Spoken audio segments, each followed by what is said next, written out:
Ricardo Martinez is not the GOAT. He barely cracks the top 3, to be honest. We have been tricked into thinking he's this invincible legend, but when I put it in perspective, you'll see what he really is. First of all, he had trouble with a circus clown who wears a tail. He got rocked by a damn furry, bro.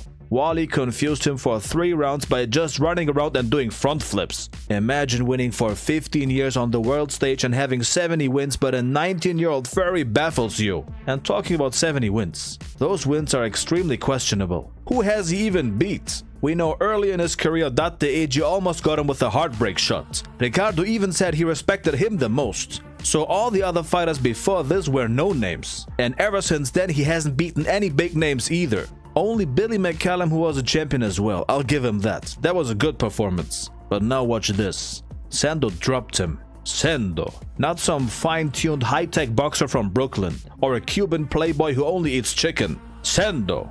Who got beaten by Ippo twice. The man who lost to Ippo twice was the first man to ever drop Ricardo. And he did that twice. Once in sparring and then now in the match in chapter 15-15. How good can he be if he had 70 fights and sparring men dropped him but not the other world contenders and ex-champions? Is this a massive Sando upscale or Ricardo downscale? Or both even? And he was so afraid of Sando that he ducked him and fought Wally instead so he could get ready for Sando's wildness. Never forget that. It was not on site like Sando asked for. Ricardi baby had to get accustomed to the pool water temperature because it was so cold. I'm telling you, if he hadn't fought Wally as preparation, Sando would be the champion already and we'd be looking at Sando vs Ippo 3. When they ran by each other in the park, Ricardo almost put a dookie in his pants. Look at the shock in his eyes. I'm not prepared, I have to run home. And what about his weight class anyway? He says, I just cannot be tested. What does it mean to be strong?